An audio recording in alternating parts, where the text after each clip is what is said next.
Hello guys, स्वागत है आपका अपने YouTube channel official GSS classes में।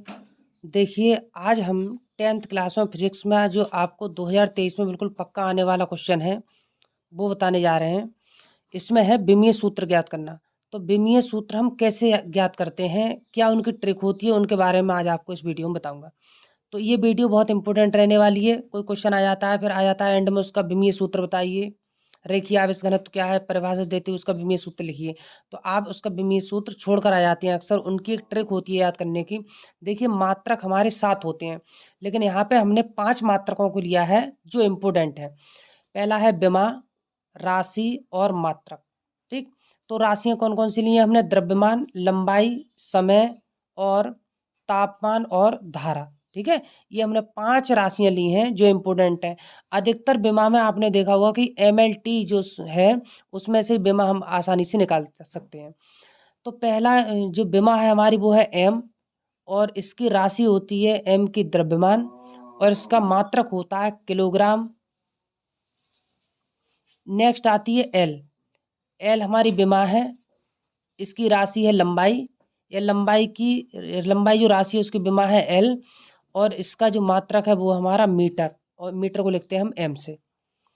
नेक्स्ट है हमारा विमा T। T को लिखते हैं हम समय से, और इसका जो मात्रक होता है वो होता है आपका सेकंड। तो इसको लिखते हैं हम समय को सेकंड में। नेक्स्ट आती है हमारी राशि तापमान। तो तापमान को हम लिखते हैं थीटा से। ये थीटा आपने गणित में पढ़ा होगा, sine theta, cos theta, tan theta, उसमें है ये थीटा। और ये लिखा जाता है हमारा के से। थीटा केल्विन, और ताप को हम किससे लिखते हैं? केल्विन से। तो के लिख सकते हैं यहाँ पर। धारा आप जानते हो, धारा किसी परिपथ में धारा बह रही है तो धारा को हम लिखते हैं आई से, और इसका मात्रक होता है आपका एम्पियर, ए लिखते हैं। ठीक, तो ये हो गए हमारी 5 राशि।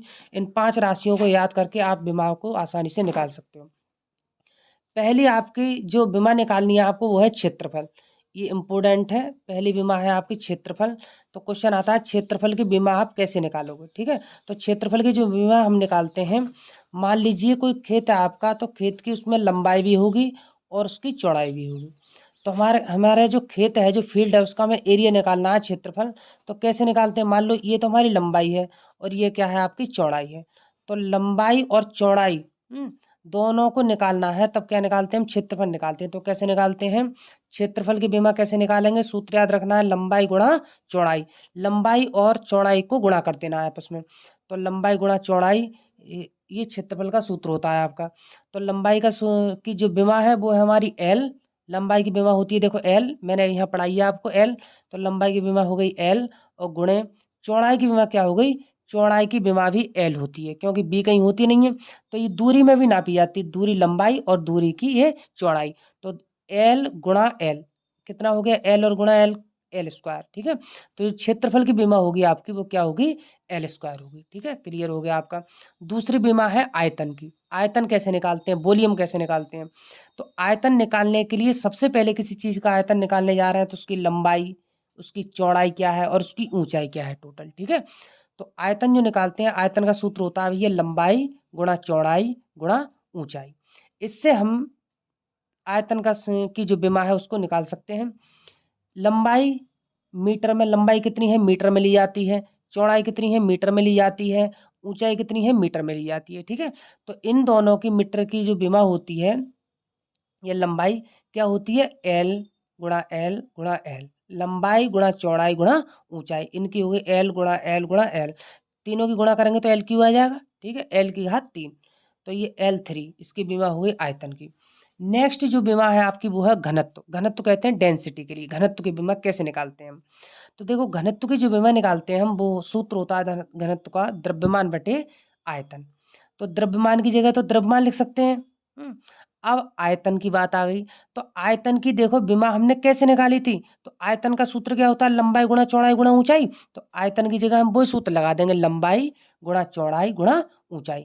देखो, घनत्व बराबर होता है सूत्र द्रव्यमान बटे आयतन। तो वही द्रव्यमान की जगह तो हमने द्रव्यमान लिख दिया। अब आयतन की जगह क्या लिखूं मैं?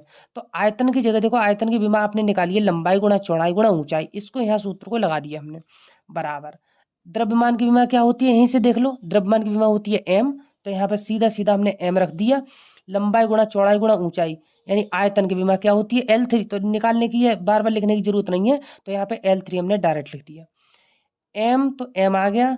अब L3 जो है नीचे, इसको हम ऊपर पहुंचाएंगे, यानी एक लाइन में लिखना है तो m तो ये आ गया। अब L3 प्लस की है नीचे, और L3 ऊपर जा करके किसकी हो जाएगी, माइनस की हो जाएगी, तो L-3। अगर नीचे प्लस की विमा है तो ऊपर जा करके माइनस की हो जाती है। तो ये आपकी इम्पोर्टेंट है। आपेक्षिक घनत्व नहीं करना, ये इम्पोर्टेंट नहीं है। अगली है वेग की विमा या चाल की। तो वेग बराबर होता है विस्थापन बटे समय। वेग बराबर होता है विस्थापन बटे समय। तो विस्थापन को मीटर में नापते हैं, और समय को आपने लिखा है, समय को किस में नापते हैं हम, सेकंड में। ठीक है, विस्थापन जो होता है वो मीटर में नापते हैं, और समय को हम सेकंड में। तो बराबर मीटर की विमा क्या होती है, लंबाई L, और सेकंड की विमा देखो आपने लिखी है, सेकंड की विमा क्या होती है, T। तो यहाँ पे लिख दिया हमने T। तो L-T। अब T को जब हम ऊपर पहुंचाएंगे तो T नीचे प्लस का है, जब T को ऊपर लेकर के जाएंगे तो T पे -1, यानी इनवर्स जिसे बोलते हो, तो T पे एक घात माइनस की आ जाएगी। ठीक है, तो ये हो गई हमारी विमा, ये वाली विमा। अब देखिए हम त्वरण की विमा निकालते हैं। नेक्स्ट हमारा त्वरण इम्पोर्टेंट है, ये वाला इम्पोर्टेंट है।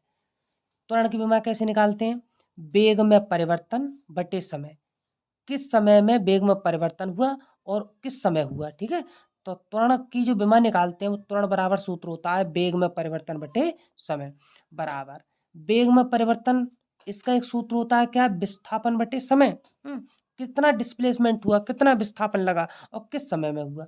तो विस्थापन बटे समय, और नीचे वाला समय हमने ये रख लिया, तो बराबर लगाओ। विस्थापन की जगह तो विस्थापन आ गया, अब समय ये वाला यहाँ पहुंचेगा तो समय का स्क्वायर हो जाएगा भाई। ठीक, तो विस्थापन की विमा क्या होती है, देखो विस्थापन की विमा L होती है, तो हमने L रख दिए हैं, बटे समय को किससे लिखते हैं, समय सेकंड होता है T, तो T का हो गया, देखो T समय हो गया। अब जब यहाँ स्क्वायर लगा हुआ है तो हमने यहाँ स्क्वायर लगा दिया, तो LT। अब T पर प्लस की 2 है, ऊपर जा करके T पर माइनस की 2 हो गई, तो LT-2। ये बीमा हो गई आपकी कंप्लीट। कुछ बीमा और है इंपॉर्टेंट जो मैं आपको भी बताने जा रहा हूँ। देखो सबसे पहले जो बीमा आती है वो आती है आपकी बल की। तो बल की बीमा जो है आपको याद कर लेनी है। बल कई जगह आपने यूज किया होगा, है। बल की बीमा क्या होती है, इसको हम कैसे निकालते हैं, तो देखो ये बल की बीमा हो गई हमारी। बल बराबर सूत्र होता है द्रव्यमान गुणा त्वरण। बल बराबर सूत्र होता है द्रव्यमान गुणा त्वरण। तो देखिए बराबर द्रव्यमान की विमा क्या होती है, पीछे मैंने लिखवा दिया पहले ही, m होती है द्रव्यमान की विमा गुणा त्वरण की विमा, अभी आप निकल के आए हैं, क्या होती है, L-T-2। ठीक है, अब इसकी गुणा सीधे सीधे इसमें कर देंगे, तो M-L-T-2, ये होगी बल की विमा। इंपोर्टेंट है, बहुत ही इंपोर्टेंट विमा है, आपने कई बार प्रयोग भी की होगी इंटर में। बल की विमा क्या होती है, M-L-T-2। ठीक है, तो अब तक आपने रट ली थी ये MLT-2 होती है, लेकिन किस तरीके से होती है, तो देखो बल बराबर सूत्र होता है हमारा द्रव्यमान गुणा त्वरण। तो द्रव्यमान की विमा m हो गई गुणा ए, और त्वरण की विमा जो होती है वो होती है हमारी L-T-2। अभी आप पीछे निकाल करके आए हो उसे, तो सीधा सीधा गुणा कर दो ML-T-2। अब हमें कार्य की विमा निकालते हैं। तो बल की और कार्य की दोनों विमा इंपोर्टेंट है, एक विमा इसमें से जरूर पूछी जाती है। तो हम जब कार्य की विमा निकालते हैं भाई, तो कैसे निकालते हैं, कार्य बराबर होता है बल गुणा विस्थापन। जब हमने कार्य किया तो कितना बल लगाया उसमें, और विस्थापन कितना हुआ। मान लीजिए पेन है, अब इस पेन को मैंने कितना बल लगाया यहाँ तक खिसकाने के लिए, वो कहलाएगा हमारा बल। और विस्थापन कितना हुआ, विस्थापन का मतलब होता है कहाँ से कहाँ तक पहुंचा ये पेन, तो पहले यहाँ था, मैंने यहाँ तक कर दिया, तो ये विस्थापन हो गया। कितनी ताकत लगाई वो बल है, और कहाँ से चीज कहाँ पहुंची वो क्या है, आपका विस्थापन। तो कार्य की विमा कैसे निकालते हैं, बल गुणा विस्थापन। अब बल की विमा क्या करेंगे, अब आप निकाल करके आए हैं बल की विमा MLT-2, तो बल की जगह तो हमने MLT-2 लिख दिया, गुणा लगा करके विस्थापन, यानी दूरी कितनी चली वो है, तो L। तो यहाँ पे L कितने, L एक ये है, एक L ये है, तो गुणा में ले लो, स्क्वायर हो जाएगा ML², और T-2, ये हो गई हमारी कार्य की विमा। नेक्स्ट निकालते हैं हम संवेग की विमा। क्या है संवेग, संवेग की विमा कैसे निकालते हैं, द्रव्यमान गुणा वेग से निकालते हैं। संवेग की जो विमा निकालते हैं वो कैसे निकालते हो, द्रव्यमान गुणा वेग, ये सूत्र होता है। तो द्रव्यमान की विमा आपको पता ही है, m होती है गुणा, अब वेग की विमा पीछे आप निकाल करके आए हैं L-T-1। ठीक है, तो वेग की गुणा विमा यहाँ रख दी हमने L-T-1। अब गुणा करके इसको एक लाइन में लिख दो, तो M-L-T-1, M-L-T-1, ये हो गई आपकी संवेग की विमा। आवेग की विमा निकालते हैं ऐसे ही, देखो बहुत सिंपल है आवेग की विमा निकालना। आवेग बराबर सूत्र क्या होता है, बल गुणा समय। ठीक है। तो ये 9th क्लास में आपने पढ़ा होगा, आवेग बराबर क्या होता है, बल गुणा समय। तो देखिए ये अगर आप सही तरीके से नहीं यहाँ पर समझ में आ रहा है तो देखिए मैंने इसकी लाइव क्लास दी है, और लाइव क्लास की जो वीडियो है उस पर आप जा करके देख सकते हैं मेरे चैनल पर। तो आवेग बराबर होता है बल गुणा समय। तो बल की विमा होती है आपकी mlt-2, कई बार पढ़ चुके हैं, देखो ये भी निकाली है आपने। तो बल की विमा हमने mlt-2 लगा दी गुणा, अब देखो समय, समय क्या होता है t, तो हमने लिख दिया t। अब क्या हो जाएगी mlt -2 ये है और t ये प्लस का है, तो -2 ये है और t ये प्लस का है। तो भाई कितना बचेगा, t हमारा जो l बचेगा वो तो l तो एक है ही, तो ml की जगह तो ml रख दिया है। अब t -2 है, तो t -2 है और t ये प्लस का है, तो t का कितना रह गया, -1 ही तो रह गया, तो t इनवर्स रह गया। ये हो गई आवेग की विमा। नेक्स्ट देखिए बलाघूर्ण, टर्क्यू जिसे बोलते हैं बलाघूर्ण। बलाघूर्ण क्या है, तो बलाघूर्ण बराबर सूत्र होता है हमारा बल गुणा लंबवत दूरी। मान लीजिए आपने कोई बल लगाया किसी चीज पर है, और उसकी लंबवत दूरी कितनी है। जैसे मान लीजिए आपका गेट है ये वाला, ठीक है, ये गेट है हमारा, और ये गेट को खोल करके हम इस तरफ ले आए, इसको खोल करके इस तरीके से हमने खोल दिया गेट को, ठीक है। यहाँ पर कब्जे लगे हुए हैं ये वाले, ये और फाटक को खोल दिया हमने, इस तरीके से खोल दिया। तो ये वाली दूरी और ये क्या कहलाती है, लंबवत दूरी, बलाघूर्ण कहलाती है, ठीक है। बल गुणा लंबवत दूरी को क्या कहते हैं, हम बलाघूर्ण कहते हैं। जो बल आपने लगाया और जो किवाड़ की या उस गेट की दूरी है, तो बल गुणा लंबवत दूरी। बल की विमा आप पढ़ चुके हैं, रट गई होगी आपको, mlt-2 होती है। लंबवत दूरी, दूरी क्या है, लंबवत मतलब लंबी है, दूरी कितनी है l, तो यहाँ पे ml², तो यहाँ हो गया ml² और t-2, ये हो गई आपकी विमा कंप्लीट, ठीक है। तो इस तरीके से हम विमा को निकाल सकते हैं। अब देखो दाब की विमा बहुत ही इंपॉर्टेंट है। दाब की विमा, दाब बराबर होता है बल बटे क्षेत्रफल। आपने क्लास में पढ़ा होगा हाई स्कूल में, P बराबर F बटे A। P को दाब बोलते हैं, F को बल बोलते हैं, और A से एरिया क्षेत्रफल। तो P बराबर F बटे A हो जाता है, तो यहाँ हो गया P बराबर F बटे A। P बराबर F बटे A, या दाब बराबर बल बटे क्षेत्रफल। तो देखो बल की विमा कितनी होती है, बल की विमा mlt-2 होती है, बटे क्षेत्रफल की विमा कितनी होती है, l। अब क्षेत्रफल की जो विमा है, मैंने पीछे क्षेत्रफल का जो विमा निकलवाई है वो निकलवाई है लंबाई से और चौड़ाई से। किसी खेत की अगर आपको क्षेत्रफल निकालना है तो लंबाई निकालेंगे उसकी और चौड़ाई निकालेंगे, तो ये हो जाएगा l²। तो देखो पीछे हमने अभी निकलवाया आपको l² हो गया, l से l को काट दो, तो ml, l की घात नीचे वन बची प्लस की, ऊपर जाएगी तो माइनस की हो जाएगी, तो ml-1 और t-2 वही है, तो वो माइनस का ही रहेगा। नेक्स्ट देखिए शक्ति की विमा क्या होती है, शक्ति, शक्ति है सामर्थ्य, शक्ति है सामर्थ्य, P बराबर W बटे T। ये सूत्र आपने पढ़ा होगा, P बराबर W बटे T। P कहते हैं शक्ति या सामर्थ्य के लिए, W होता है आपका कार्य और T होता है समय, ठीक है। तो देखो सामर्थ्य शक्ति बराबर कार्य बटे समय। तो कार्य की विमा आपने निकाली है, देखो क्या है कार्य की विमा, ये निकाली है ml² t-2। तो यहाँ पर हम कार्य की विमा, कार्य की जगह लगा देंगे ml² t-2 बटे समय। समय की विमा होती है t, किस टाइम में काम हुआ है, तो t लिख लिया हमने। तो देखो ml² ऐसे लिख दिया, t-2 ऊपर है, अब नीचे t प्लस की है। अब आप कहोगे कि ऊपर जा करके किसकी होती है, ये माइनस की हो जाती है, आपको पता है। तो -2 तो पहले से ही, ये एक और पहुंच जाएंगी, तो t-3 हो गई, ये हो गई आपको।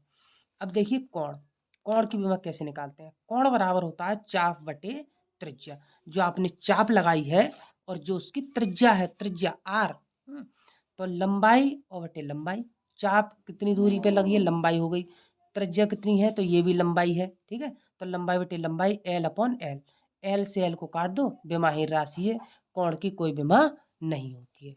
तो ये कोण जो है वो हमारा कैसा है, विमाहीन आपकी राशि हो गई, ये विमाहीन राशि। अब हम विद्युत क्षेत्र की विमा निकालते हैं। तो विद्युत क्षेत्र की विमा हम कैसे निकालते हैं, विद्युत क्षेत्र की जो विमा निकालते हैं हम वो है आपकी विद्युत बल बटे आवेश, ठीक है, विद्युत बल बटे आवेश। तो विद्युत बल की विमा क्या होती है, mlt-2, बल की विमा mlt-2 है। आवेश की विमा पीछे निकलवाई है मैंने, at होती है, q बराबर it होता है। आवेश की विमा होती है आवेश की विमा होती है at, ठीक है। और आवेश का मात्रक कूलम होता है, ठीक। तो AT, अब देखो MLT, अब ऊपर T पहुंच जाएगा तो -3 और ऊपर A पहुंच जाएगा तो A इनवर्स -1। इस तरीके से हम विमा निकालना सीखे इस वीडियो में। आपको ये वीडियो बहुत ही इंपॉर्टेंट है और सही तरीके से इस बार बोर्ड परीक्षा में इसमें से क्वेश्चन